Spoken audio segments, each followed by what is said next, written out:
Okay, today is November 20th in the year 2003. I'm Karen Herman with the Archive of American Television, and it is my great pleasure to be interviewing John Moffitt in Los Angeles, California. Let's talk about your early years and influences a little bit. And our first question is, what was your name at birth? Oh, well, I thought it was John Craig Moffitt, except that they actually added a hyphen and Heaslip, so it was actually John Craig Heaslip Moffitt, but I didn't know that till I was probably 21. They had to get both families in there, the Craigs and the Heaslips, and of course the Moffitts. Did you have any nicknames growing up? Moff, M-O-F-F, Moff. Any nicknames in business? Well, they called me Johnny. Actually, all through the Sullivan era, I think the East Coast, it was always Johnny. And actually, when I was, my family name was Craig. They called me Craig rather than John, but I didn't like that because I thought it was kind of a sissy name when I was kind of John sounded kind of, you know. But my father's name was John, and the family liked the idea of a family name. So I was called Craig until I started school, in which case I kind of rebelled and said, no, call me John. And today I wish I'd stayed because Craig's a nice name, and John is very, common, a lot of Johns. When were you born? When was I born? Okay, this is something that these days I don't tell people because in our business there's a little thing called ageism. In fact, when they see my credit on the Sullivan Show, I say, "Oh, that was my father." Actually, I say that jokingly because I do take credit for it, not that egocentric. But in any case, I was born May 27th, 1933, right in the middle of the Depression. Do you remember anything about the Depression? About the Depression? Yeah, do you remember? No, my father actually had a job. He was the head of the art book department for Scribner's, and it did not pay very well at all. We were kind of the poor relations in a wealthy family. My mother's brother was a lawyer, and her aunt and great aunt they were wealthy, and the book business has never been a business that pays a lot unless you're a huge best-selling author. So, but he always had a job. So we were okay, better than most, I guess. What are your parents' names? John Aloysius Moffitt and Isabella Lillian Day Moffitt. Were you influenced at all by the fact that your father was in art books? Yeah, I read a lot. First of all, I was very sick. I had a tonsil adenoids operation that went wrong, and so I lost a lot of blood. And they said I couldn't survive the winter up here, so I went down and lived with my grandparents. My mother went with me in Florida, and I read a lot till I sort of recovered. And actually, I started learning to read with comic books. But when I came back, I hadn't lost anything. I was right up with my class. But my father would bring home books all the time, and I was a voracious reader, so it helped a lot. And also, he didn't just bring me art books. He brought me books on everything. But there was a kind of cultural thing there that was good. Where did you grow up? New Rochelle, New York, Queen City of the Sound. George M. Cohan wrote a song about it. He lived in New Rochelle, called 45 Minutes from Broadway. It's a grand old town. And Carl Reiner lived there, and thus Dick Van Dyke's character, Rob Petrie, lived in New Rochelle. Howdy Doody lived there. Jan Pierce lived there. And it was settled by the Huguenots from La Rochelle, and it was on the Sound, and it was a lovely place. And it was one of those ideal times to grow up because we had a high school, New Rochelle High School, that was built at the time when they spent money on schools, and it was a beautiful looking building, and it was in back of two lakes with a path across it, and our teams were all called the Twin Lakers. And it was just, gorgeous high school, and we were very proud of it. And we had a huge auditorium that seated 1,500 people with a great stage with fly gallery and wing space. And I cannot imagine anybody today, any school, having a full-time director, full-time technical director, and a part-time assistant director. And we did 5 plays and a musical every year, as well as countless one-act plays. And we had a huge group called the Tower Players. And we also had a playbill kind of thing. We couldn't call it a playbill, but whatever we called it, we sold ads, and it was exactly like we imitated the Broadway playbill. It was a great thing for me because I was very shy. Now, how did you get involved in that? What were your duties when you first started? I started backstage building sets, met my first girlfriend that way. We're building sets together. And then Pop Burke, who was the director, I was kind of shy, and he really got me out of myself, and I realized that on stage, when I played a character, I wasn't shy anymore. So it was a tremendous influence for me. I'm still kind of shy, but I was really shy. I mean, if someone would walk down the sidewalk, I'd probably cross the street so I wouldn't have to go confront them, walk by them. I mean, that's how bad it was. And I started doing these characters, and some of them were comedic, and I started getting laughs. And then a group of us formed a group called Publicity by Pushover, and we were like a little ad agency. We would promote any event, like a dance or band concert or whatever, and we would do these in the auditorium in front of 1,500 students. And at first, the balcony would yell at us, well, they'd call us names, queers, and I would say after we'd done 3 or 4 or 5 of them, all of a sudden they'd cheer for us, and they'd be really upset if we didn't come out. And they really got to laugh. And there was 4 of us, and we had one additional woman, a young girl, Maggie Bowes, and the 5 of us would do these skits.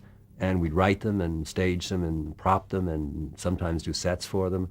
And it got to be kind of highlight of the auditorium. And the 4 of us are, thank God, still alive, and we still keep in touch. What were your influences in terms of the comedy then? Well, we did this, remember? So we were actually what we would do is we'd take Spike Jones records, as a lot of us did in that era, and we would lip sync to them. You always heard the one you love, bang, thud, boom, boom, and there's all these sound effects and stuff. We'd do that. And my friend Jerry, who's one of this group, Jerry Billick, who's now Vice President of Creative Services for Kenneth Feld, which does Siegfried and Roy and Ringling Brothers and all the Disney on Ice shows and everything. He's the other one that really is in the same kind of business. We would, his father was a physical therapist and was well-to-do and had one of the first television sets in Urshel. And we'd all go over to Jerry's house to see the Milton Berle show. I mean, that was the first thing that we would watch on television. And we would go every week that we could and try to watch that at Jerry's house. Then I'm trying to remember when your show started, but I was in grammar school or high school, and I actually went down and saw, it was not a tape, it was live, and I think it was the Century Theater in New York, and I was impressed later on when I found a program. I had never been to a television show since that had other than an Emmy Award, something that had an actual show book. I mean, a little that said, this is the acts and these are the order they're going to be in. I mean, we used to change things on a live show right up till air, but they actually put this out, and I still have that somewhere. So it was Burl and Caesar. Those are the people. Oh, and then Lewis and Martin, Jerry Lewis and Dean Martin. I mean, Jerry Lewis at one time was, to all of us, the funniest man alive in the early days, and it was one of those things where you never knew what they were going to do. There was that excitement to it and electricity and that danger that you didn't know what they were going to do. And we loved Jerry Lewis and just could not get enough of him. So those were the ones that come to mind first. Now, did you know what you wanted to do after you graduated? Oh, well, see, there was 2 of me, Gemini, right? So I had 2 best friends. Jerry was the theatrical one. We would do little circus things in our backyard and little tabletop circus things and charge admission. My friend Carl Snizler and I would collect bugs and snakes and do all that kind of nature. So I was sort of torn. And I was the nature director at a scout camp, and my family, the wealthy thing, said, well, Craig should go into medicine. He should be a doctor. And they said they would put me through college if I would go pre-med. So I guess that's the way my father didn't have the money, and my father passed away. No, actually didn't pass away till I was in college 1 year, but he was retired. So there was no money for college, and my great aunt was going to see me through, so I said, okay, pre-med, that's what I should do. And I got involved with the Dartmouth Players, the radio station, and the band, and the orchestra, and the dance band, and the film society right away.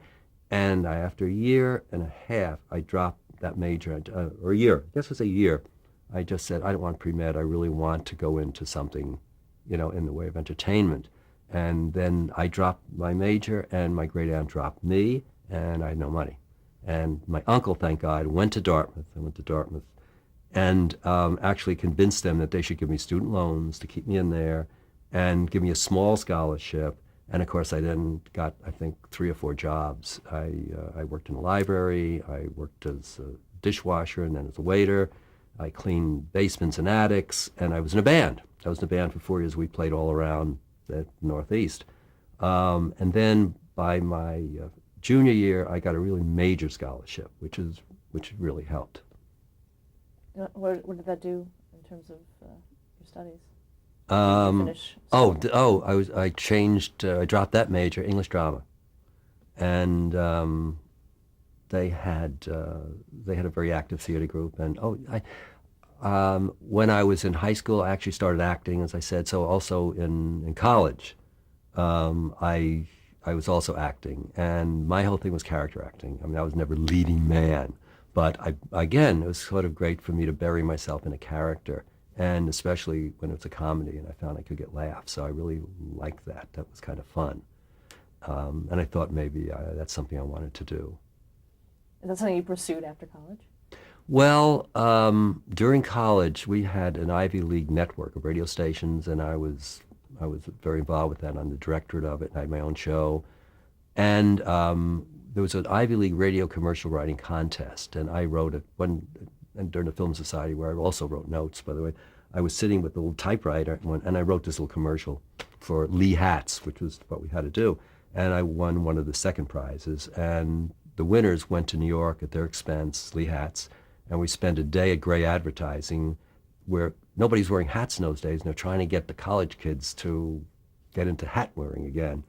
And that was the turning point where, like my father always wore a hat, and his generation always wore hats, and none of us were wearing them. And they were trying to get us back, so they were querying us on, what could they do to get us to wear hats again, and what kind of hats would we wear, and all of that. And then they gave us a little course in what an advertising agency does. And then this next day, they took us to CBS, and we got a day at CBS television, learning what they did there. And at that time, the Core Studios and production and operations center was above Grand Central in what used to be tennis courts, and I think they're tennis courts again. But in any case, these two big studios, one of them had I Remember Mama set up, and the other one had Omnibus set up, and the cameras were like brand new. And I just, got goosebumps. I mean, it was just like everything I wanted. I love theater, film, and radio. And this was like all three together and immediate because it was live. And everything was sparkling and new. The control rooms were new. Everything was new and shiny. And it just looked like something that would be, that was kind of a turning point for me, where I decided that I wanted in on television. And that was probably my junior year. And so how did you make that happen? Well, Pat Weaver, Sylvester L. Pat Weaver, was the head of NBC at the time, a Dartmouth grad, and so it was traditional. Well, he was there that every year somebody from Dartmouth got into the NBC management training program. And it was my turn, my year. Nobody else wanted it. I did, so I said, I'm a shoo-in. And I went down for the interview, and I passed everything except one thing at the end. They said, well, Moffitt, what's your draft status? I said, I don't know. I said, I really don't. Well, you've got to come back and tell us, because our program is 18 months, and we need you for all those 18 months. So I went to draft board. They said, no, probably next summer, about 11 months from now, you'll be drafted. So I went back, and they said, well, Moffitt, come see us when you get out. And I was, I don't believe this. I said, oh my God, I was crushed. But next door to me, in an apartment complex in White Plains, where we moved to after New Rochelle, after my father had retired and was ill, and my next door neighbor was Jim Burke, who was assignment editor of CBS News, and I idolized Ed Murrow and I idolized CBS News, and that I really thought maybe that's something I want to do. So he said, well, and I used to spend evenings with him just talking about Murrow and the correspondence and what the assignments and stuff. And in any case, so he said, well, we don't have at CBS a training program, but we start everybody in the mailroom. So he got me a job in the mailroom, and I was summer relief mail boy. And I graduated Dartmouth in June of 1955, and I don't know, a couple of weeks later, I was in the mailroom, summer relief mail boy. Joe Sharp was the head of the department, and he said, all right, so you're going to cover everybody's runs during the summer. So I got to visit every single department at CBS in New York, all of Madison, 45 Madison Avenue, the radio building, 49 East 52nd, the other radio building, which was 52 East 52nd. And I got to go in just everybody's office. Madison Avenue at the time, 45 Madison, before Black Rock, was the headquarters of CBS.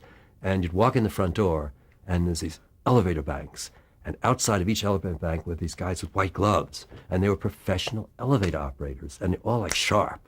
And they knew everybody's name, obviously all the executives, even the mail boys. And they would operate the elevators. It wasn't automatic. They operated. There was either 4 or 6. Somehow I seem to remember 6. And so I would go on every floor, and I went to the 17th floor when I one of the first weeks, and that was the CBS News floor. And again, goosebumps, because there were these studios where they did all the coverage of World War II, and where Murrow's office was, and everybody in the news department. Very small. What I was amazed at was it was a really small operation.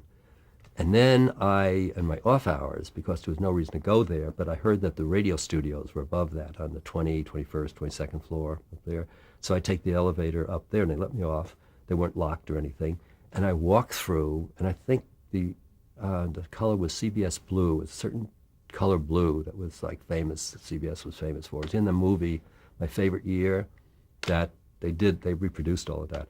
And I walked through these stages or studios that were like totally empty, but where they did all these big dramatic shows, and now nothing there, and they were just sitting there, the small announce booths and big stages, and nothing was happening. Of course, radio was phasing out. They were still doing radio. Arthur Godfrey was still doing a simulcast. He had 3 shows on the air at the time. He had his daily Arthur Godfrey morning show, and it was 49 East 52nd Street. It was like the first floor basement. And it was a radio studio that they just put cameras in. And so that was his morning show, 5 days a week. And then he had Arthur Godfrey and his friends from one of the studios, the CBS television studios, once a week. And he also had the Arthur Godfrey Talent Scouts. Amazing amount of airtime this guy had. So I got to go to that building one week, and I went upstairs, and I made sure I got there at lunch every day, because on the Arthur Godfrey floor, there was a floor, their office floor above, he had all of his sponsors deliver samples.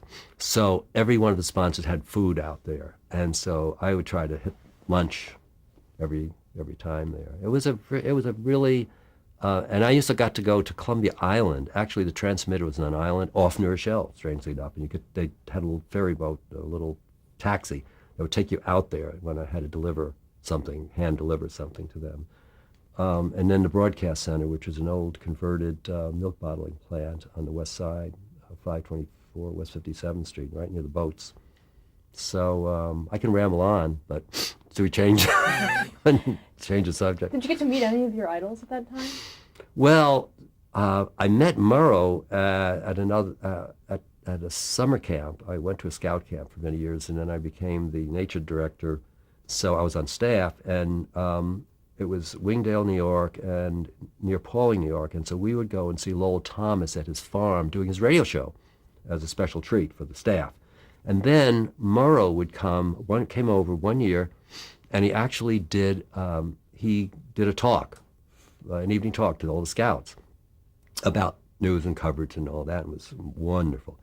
And afterwards, the staff met with him, a few of us, and we stood around, and he just stood around for it seemed like hours, but I'm sure it was probably 1 hour, and talked to us, and we asked questions. And so then, I think a year or two later, and I can't remember whether it's 1 or 2 years later, he came back, and he was doing the talk again, and he asked for questions. I raised my hand, and he said, "Yes, John."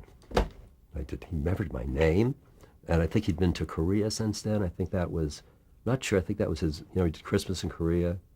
And the amazing thing to me was that, he had a fantastic memory. So that's one thing that stuck in my mind, a fantastic memory. So who else did I meet in those days? I couldn't get in to see Arthur Godfrey because he had a closed door, and I knocked on the door, and his hand would come out, and I'd hand the mail to that person, and the door would close. But everybody else up there was very friendly. I used to go into the control room where they did the evening news, and at that time it was before Cronkite. This was Douglas Edwards with the news, and the director was a young guy named Don Hewitt. And there was a little guy named Freddie Stolmack, who we called the Sorcerer's Apprentice, who was the AD. And the ritual there was that I'd go sit in the back. There's like a front line where the director was, and the AD and the TD, and then audio was off the side. And in the back there was seats for, I guess, sponsors or whatever, but